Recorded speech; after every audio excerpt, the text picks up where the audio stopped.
क्या birthday cake से भी किसी की जान जा सकती है? चौंकिए नहीं, पंजाब में हाल ही में एक दुखद मामला सामने आया जहां 10 साल की एक बच्ची की केक खाने के बाद मौत हो गई। शुरुआती जांच में पता चला कि केक में सैक्रीन की मात्रा ज्यादा थी। ऐसे में आज हम इसी पर चर्चा करेंगे, समझेंगे कि केक या पेस्ट्री जैसे उत्पादों में इस्तेमाल होने वाले सिंथेटिक स्वीटनर्स सेहत के लिए कितने घातक हैं, इनके और क्या क्या खतरे हैं, और साथ ही अगर ऐसे प्रोडक्ट खाने से किसी को फूड पॉइजनिंग हो जाती है तो क्या करना चाहिए। मैं हूं दीपक डोभाल, मेरे साथ होंगे एक्सपर्ट। पहले देखिए रिपोर्ट।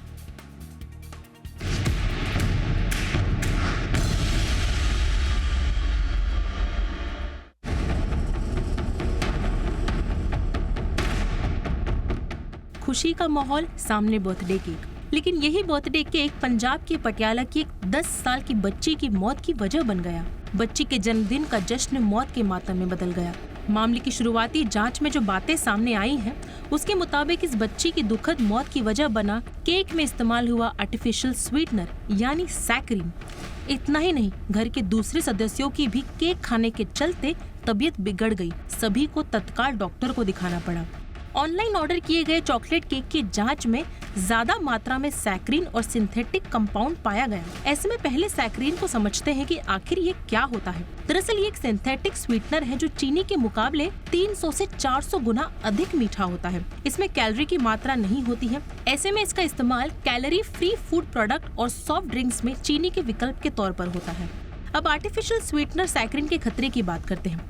जानवरों पर हुए एक अध्ययन के मुताबिक इसके ज्यादा सेवन से ब्लैडर कैंसर के होने की आशंका रहती है। हालांकि इंसानों को लेकर अभी इसकी पुख्ता पुष्टि नहीं हुई है, लेकिन इससे ब्लैडर कैंसर के संभावित खतरे से इनकार नहीं किया जा सकता। सैक्रीन से सेहत को होने वाले दूसरे तरह के खतरों की बात करें तो ये आंत के बैक्टीरिया के संतुलन को बिगाड़ सकता है। ऐसा होने पर पाचन तंत्र पर बुरा असर पड़ सकता है।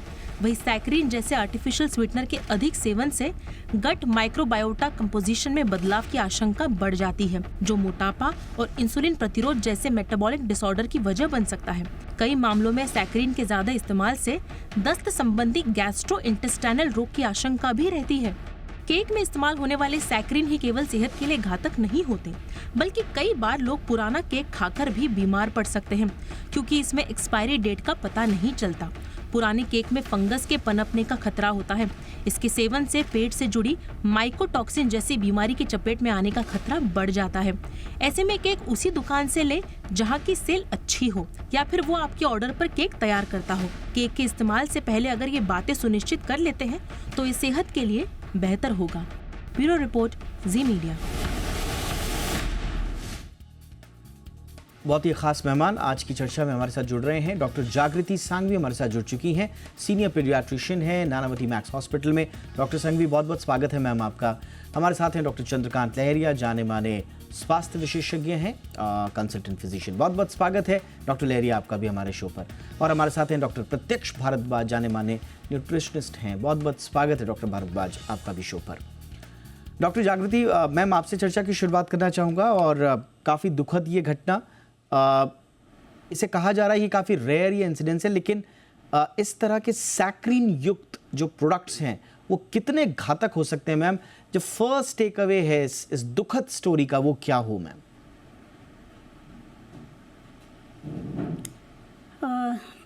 Thank you for inviting me आपके शो में।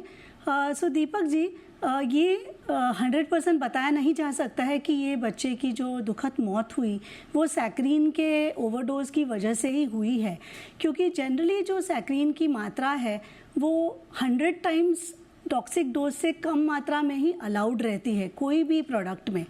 अब हमें नहीं पता है कि इस केक में कितनी मात्रा थी सैक्रीन की। एट द सेम टाइम जो फैमिली मेम्बर्स थे वो भी ये केक के सेवन से बीमार हुए। तो मुझे ऐसा लगता है ज़्यादा चांसेस ये है कि ये जो केक है वो पुरानी हो सकती है, या फिर उसमें कुछ टॉक्सिन्स जो है वो निर्माण हुए हो, और फूड पॉइजनिंग की वजह से ये बच्चे की मौत होने की चांस ज़्यादा है। हालांकि ये जो इंसिडेंट्स है उसकी वजह से ये आर्टिफिशियल जो स्वीटनर्स है उसके बारे में एक जागरूकता लाना बहुत ज़रूरी है। तो हमें ये जानना ज़रूरी है कि आर्टिफिशियल स्वीटनर्स हम यूज़ क्यों करते हैं। तो आजकल जो समाज है उसे चाहिए कि लो शुगर, शुगर फ्री या फिर जिसमें कम शुगर हो, ऐसे पदार्थ खाने से जैसे उनके हेल्थ में फ़ायदा होगा, ऐसा लोग समझते हैं। और काफ़ी बार हम यही प्लेटफॉर्म से लोगों को ये भी बताते हैं कि एडेड शुगर्स मत डालिए। तो लोग ऐसा सोचने लगते हैं कि हम अगर लो शुगर या शुगर फ्री वाले प्रोडक्ट्स लेंगे तो हमारे बच्चे को नुकसान नहीं होगा।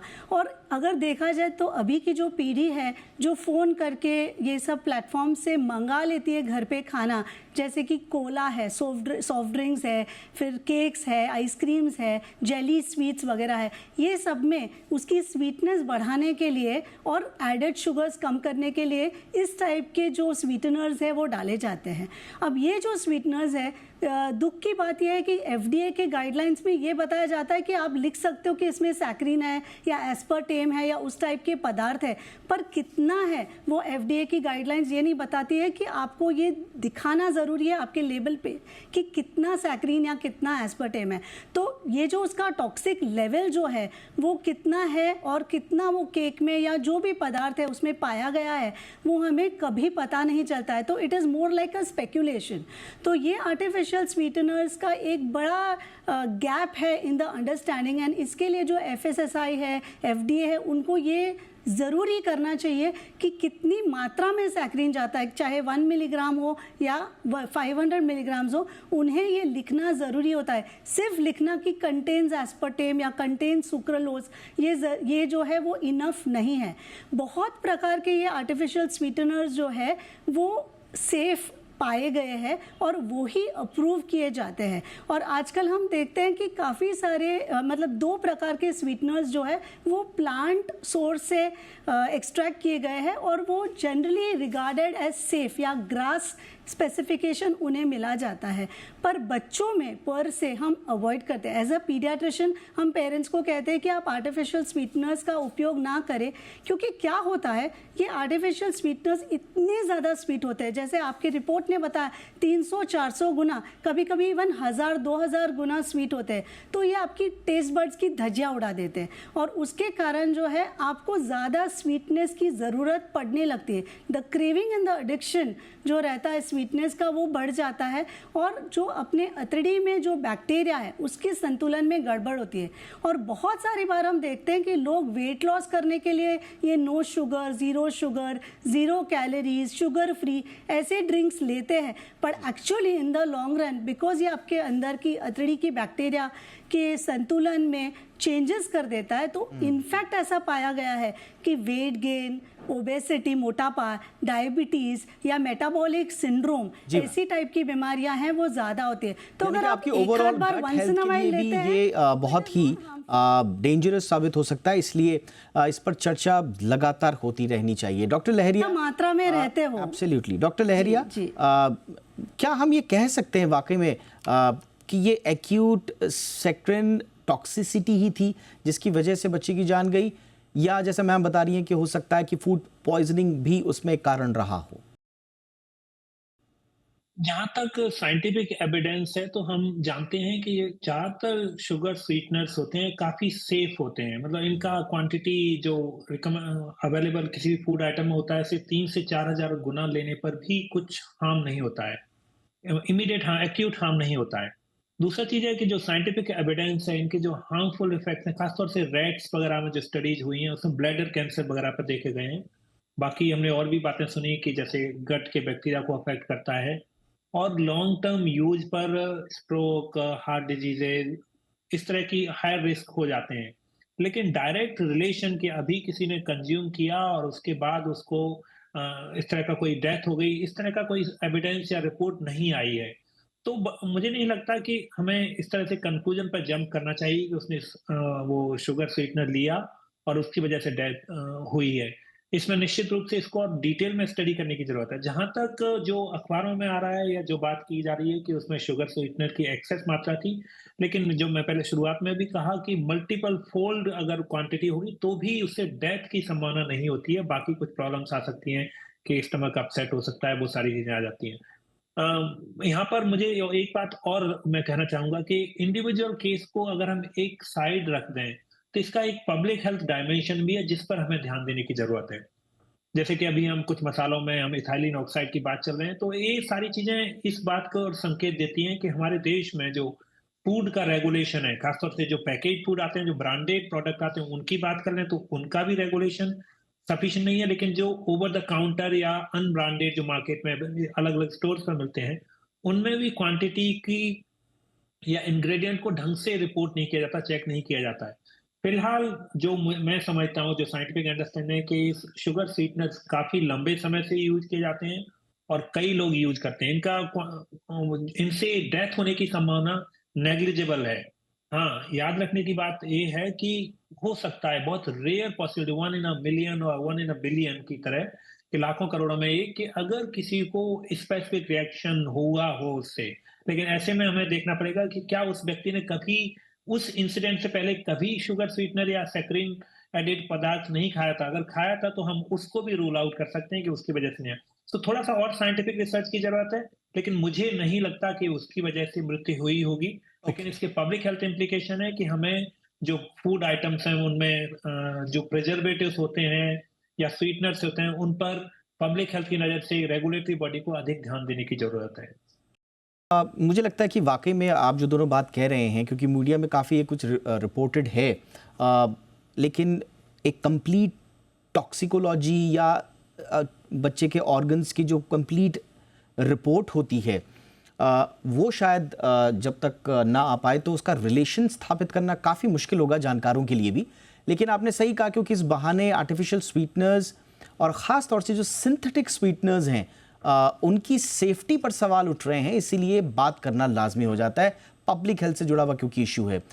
डॉक्टर प्रत्यक्ष भारद्वाज, आपकी नज़र में क्या कल्प्रिट हो सकता है और क्या सीख है सर इस पूरे दुखद घटनाक्रम से? देखिए दीपक जी, एक चीज बड़ी क्लियर है कि डेली रूटीन में, रोजमर्रा में हमारी जो दुनिया है, हमारा देश है, बहुत हाई लेवल पे शुगर फ्री प्रोडक्ट्स यूज करता है। और अगर जो हम लोग उस चीज को नजर में रखें, आप ये देखो कि अगर जो मैं बिल्कुल ही आंकड़ों की बात करूं, 800 से लगभग 1000 करोड़ का शुगर फ्री प्रोडक्ट्स का धंधा हमारे देश का है। और 300 गुना स्ट्रांग होने की बात यह है एक शुगर फ्री प्रोडक्ट की, कि इतनी हायर डोज शुगर फ्री की कोई खाएगा ही नहीं। तो अगर जो मैं उस हिसाब से देखूं तो मुझे भी यही लगता है, जैसा अभी डॉक्टर साहब ने भी कहा, कि बड़ी रेयरेस्ट टू रेयरेस्ट केस है कि बच्चे की जो डेथ हुई वो शुगर फ्री की वजह से हुई हो। But still that is a part of कि हम लोग उसे कहेंगे वो एक तहकीकात का हिस्सा है, और उसकी जड़ से जड़ कड़ी तहकीकात होनी चाहिए। पर अगर जो हम लोग शुगर फ्री प्रोडक्ट्स की बात करें, अगर जो मैं अपने अपने एक्सपीरियंस की बात करूं, जो मैंने पेशेंट्स के अंदर देखा है, यूजुअली क्या होता है, वेट लॉस के दौरान लोग समझते हैं कि शुगर को कट डाउन करके शुगर फ्री लेनी शुरू कर दें। पर उसकी एक मात्रा को कंट्रोल करना बड़ा जरूरी है। मेरे पास अक्सर लोग क्या करते हैं कि मान लो वो 2 चम्मच चीनी खाते हैं, तो वो जो 2 चम्मच चीनी को रिप्लेस करके 4-4, 5-5 गोलियां शुगर फ्री की डालना शुरू कर देते हैं। That is wrong. Sugar free क्या करती है, आप देखेंगे कोल्ड ड्रिंक के ऊपर, हर चीज के ऊपर लिखा होता है कि दैट में गिव्स यू लेग्जेटिव इफेक्ट, यानी कि शुगर फ्री की वजह से आपको दस्त या पेट से संबंधित समस्या हो सकती है। कृपया ध्यान रखें खाने से पहले। ऐसा जो बैनर है आप डाइट कोक के ऊपर, डाइट पेप्सी के ऊपर, सबके ऊपर पढ़ेंगे। होता क्या है, कई बार बंदा मीठे के शौक शौक के अंदर 3-4 कोल्ड ड्रिंक के कैन पी गया, या 3-4 टैबलेट्स डाल के शुगर फ्री ले ली। That is wrong. हर चीज की अत्यधिकता जो है ना, वो कहीं ना कहीं और ये नुकसान टर्म देती जो है। है, उसे मैं सॉरी सर, मैं आप कंटिन्यू कीजिएगा, मैं बस आपसे अपनी जिज्ञासा भी शांत कर रहा हूँ और दर्शकों से अपना अनुभव भी शेयर कर रहा हूँ।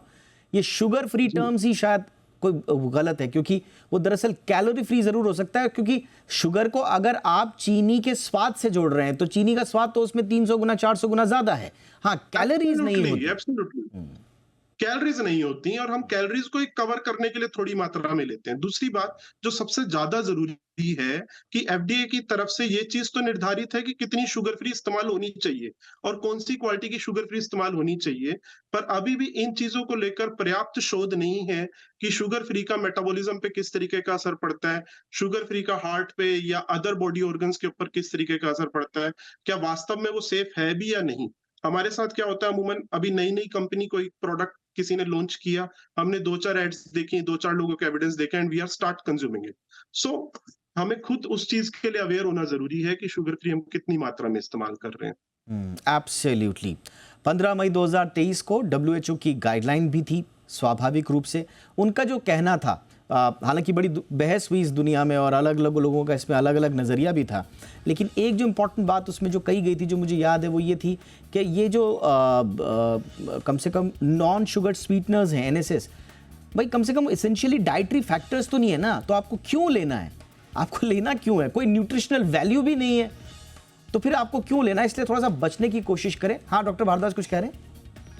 पॉइंट है दीपक जी, हम लोग अपने स्वाद को जैसी आदत डाल लेते हैं ना वैसी डल जाती है। Absolutely. मैं पिछले 18 सालों से मीठा नहीं खा रहा और मेरी हैबिट है मैं ब्लैक कॉफी या ग्रीन टी लेता हूँ, either I should take anything, liquid हो या सॉलिड हो, मैं विदाउट शुगर ही लेता हूँ और मुझे नहीं लगता मेरे शरीर में किसी तरीके की कमी नहीं है। तो हम लोग जैसी आदत डाल लेंगे ना शरीर को, वो वैसी ही बन जाएगी। मीठा छोड़, बिल्कुल शुगर फ्री भी छोड़, क्या दिक्कत है उसमें? बिल्कुल। देखिए ये मल्टीनेशनल कंपनीज ने जिस तरह से इस पूरे प्रोडक्ट को या इस पूरे इंग्रेडिएंट को प्रचारित प्रसारित किया है ना, एक भ्रम की स्थिति तो बनी है।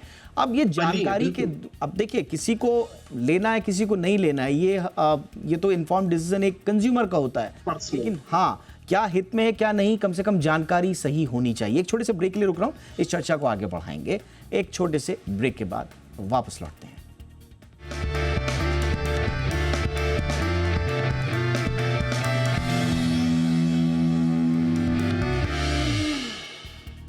ब्रेक के बाद आपका स्वागत है।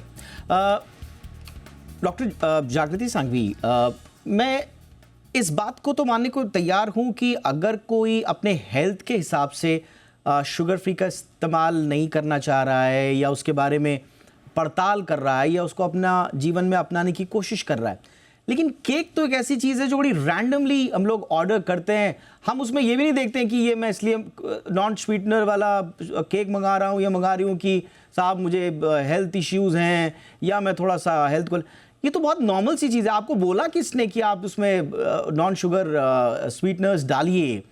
तो क्या ये जो बनाने वाले बेकरी का उत्पादन करने वाले लोग हैं, क्या यहाँ पर भी कुछ मानक तय होने चाहिए मैम? बिल्कुल।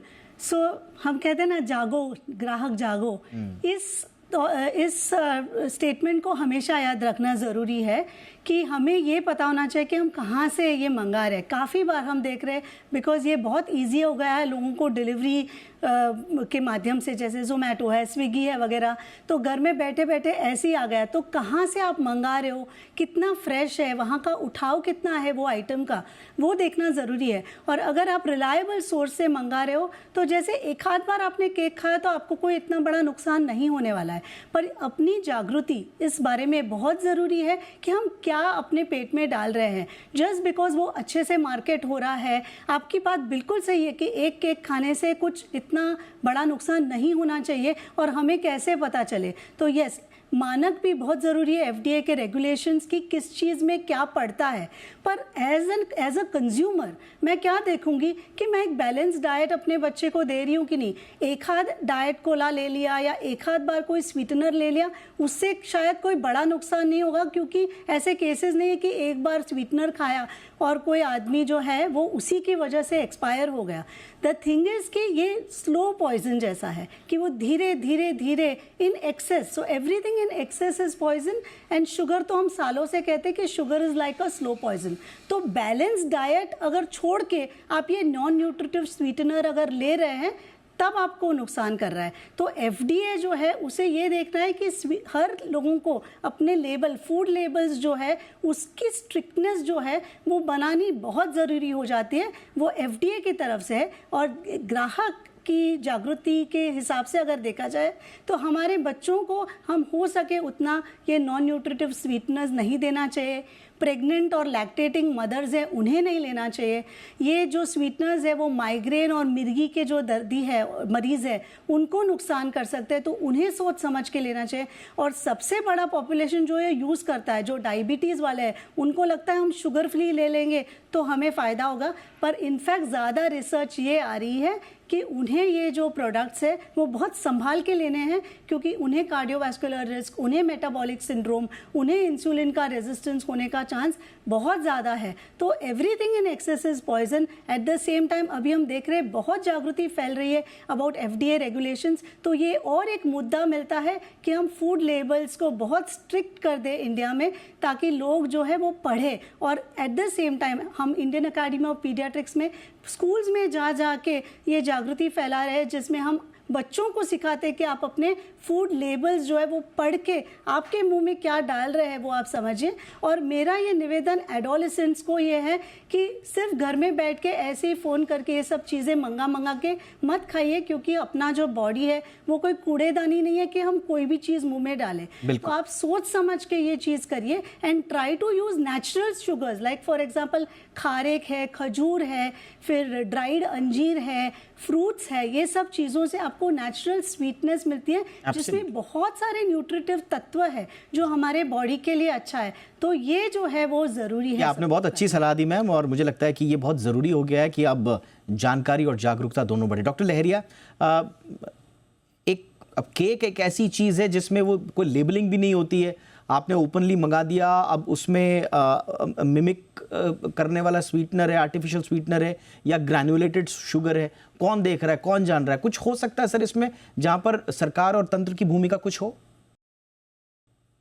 एक बात है कि जो भी हम बाहर से मंगाते हैं या जो भी मीठे आइटम यूजुअली बाहर से आते हैं, उनमें आर्टिफिशियल स्वीटनर्स होते ही हैं। ओके। उसकी कुछ वजह है, उसकी वजह है कि जैसे केक बनाने में या कई आइटम्स बनाने में अगर आप बिस्किट्स भी बाहर से खरीदते हैं तो वो आपने महसूस किया होगा कि वो नॉर्मल से अधिक मीठे होते हैं। अगर नॉर्मल शुगर उनमें यूज की जाएगी तो वो उतना मिठास नहीं आएगा। तो आर्टिफिशियल स्वीटनर्स यूजुअली ऐड किए जाते हैं, केक हो और कोई भी फूड आइटम बाहर से मंगाया जाता है। उसका दूसरा रोल ये भी है कि अगर हम नेचुरल शुगर यूज करते हैं तो शेल्फ लाइफ होती है वो कम होती है। तो आर्टिफिशियल स्वीटनर्स एक प्रिजर्वेटिव का काम भी करते हैं। तो अगर किसी फूड आइटम को, चाहे वो कुकीज हो या केक हो, अगर थोड़ा सा अधिक लंबे समय तक स्टोर करना है, जो एक मार्केट की या लोगों जो बेकरीज होते हैं उनका काम है कि वो हमारा उनका आइटम प्रोडक्ट हो थोड़ा लंबा अवधि तक टिके, इसलिए वो बेचते समय भी और जो लोग खरीदने के बाद इमीडिएटली यूज नहीं करते हैं तो आर्टिफिशियल स्वीटनर डाले जाते हैं, वो प्रिजर्वेटिव की तरह काम करते हैं। एक चीज तो हम उसमें अधिक कुछ नहीं कर सकते, लेकिन डेफिनेटली लोगों की जागरूकता होनी चाहिए, लोगों को समझना चाहिए कि इस तरह के प्रोडक्ट को कम मात्रा में कंज्यूम करना है और टाइम रहते कंज्यूम करना है। लेकिन जो मैंने अभी वर्ड बोला कंज्यूम करना, तो आज के समय में हमें याद रखना होगा कि हम कहते हैं खाने को खाया जाता है, इंग्लिश में बोलेंगे वी ईट फूड, तो खाने को खाया जाता है। लेकिन जो बाहर से कुछ भी मंगाया जाता है हम उसका उपभोग करते हैं, हम उसके उपभोक्ता हैं।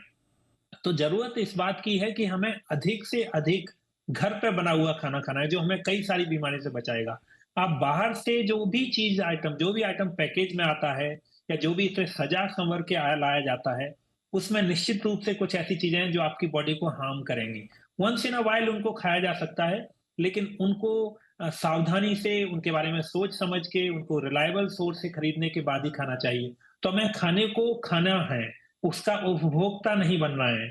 और अगर हम इस पर विचार करेंगे तो हम कई सारी आर्टिफिशियल स्वीटनर्स, प्रिजर्वेटिव्स उनसे बच जाएंगे और इस तरह की घटनाओं से बचे रहेंगे, और साथ में लॉन्ग टर्म साइड इफेक्ट भी। एब्सोल्युटली सर, ये आपने बहुत इंपॉर्टेंट बात बोली। कई लोग इस बहस में भी पड़ जाते हैं कि साहब ये तो पूरा का पूरा एक आर्टिफिशियल स्वीटनर्स के खिलाफ पूरी मुहिम चल रही है। देखिए, अगर वो सरकारी नियमों के तहत और स्वास्थ्य मानकों के तहत कंज्यूमेबल है, कौन मना कर रहा है? आप कीजिए ना।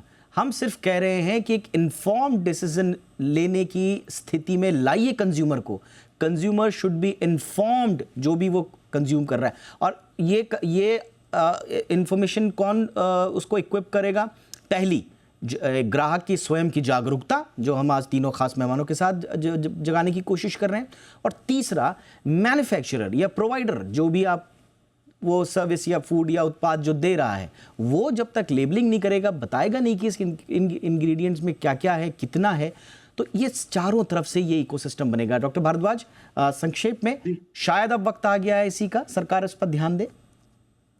हाँ, बिल्कुल ठीक बात है दीपक जी, सरकार का ध्यान देना बनता है, पर यहाँ पे एक छोटा सा ग्लिच है, वो ये है कि लोगों को भी समझना जरूरी है। जो अभी आपने बात बोली, देखिए लगभग 100 मिलियन के आसपास स्ट्रीट वेंडर्स हैं। सबको लेबल लिखना पढ़ना तो आता ही नहीं है। कहीं पे भी कोई छोटा मोटा कार्ट लगाता है और खाना कुछ ना कुछ बना के बेचना शुरू कर देता है। अत्यधिक बेफजूल तरीके से कुछ भी पका के बस उसका स्वाद होना चाहिए और लोग खाना शुरू कर देते हैं। तो लोगों का जागरूक होना बहुत ज़्यादा ज़रूरी है। और दूसरी बात, मैं तो अपनी अगर जो मैं बात करूँ, मैं ऐसे-ऐसे लोग देखता हूँ जो एक तरफ तो शुगर फ्री ले रहे हैं, साथ में हाथ में बर्गर है। तो खाने को लेकर अनुशासन होना ही अपने आप में एक बहुत बड़ी चीज है। एब्सोल्युटली। खाने में अनुशासित रहिए, शुगर फ्री लीजिए, आइदर शुगर लीजिए, कभी-कभी लीजिए, कम मात्रा में लीजिए, उसे रोजमर्रा की जिंदगी में सेवन में मत लाइए। अगर जो आप वास्तव में स्वास्थ्य का ध्यान रखना चाहते हैं, तो उस परिस्थिति के अंदर आप अपनी बेस्ट हैबिट्स की जो है प्रैक्टिस स्टार्ट करें, जिसमें आप शुगर या स्वीटनर्स दोनों ही बंद कर दें, शुगर फ्री भी बंद करें और मीठा भी बंद करें। एब्सोल्युटली। कभी-कभी ओकेजनली खाइए, 100% बंद मत करिए, जिससे हर चीज़ एक प्रॉपर मात्रा में जाए बिल्कुल सही, यानी और कि खाने-पीने में अनुशासन जो है वो रखना। अनुशासन और जागरूकता, यही है आज की इस पूरी चर्चा का लब्बो-लुबाब। बहुत-बहुत शुक्रिया आप तीनों का वक्त निकालने के लिए। Doctor Pratyaksh Bhardwaj, thank you so much. Doctor Chandrakant Lahariya, thank you so much sir. Doctor Jagriti Sanghvi, thank you so much ma'am, आपका भी बहुत-बहुत शुक्रिया। आपकी खबर, आपका फायदा में इतना ही। नमस्कार।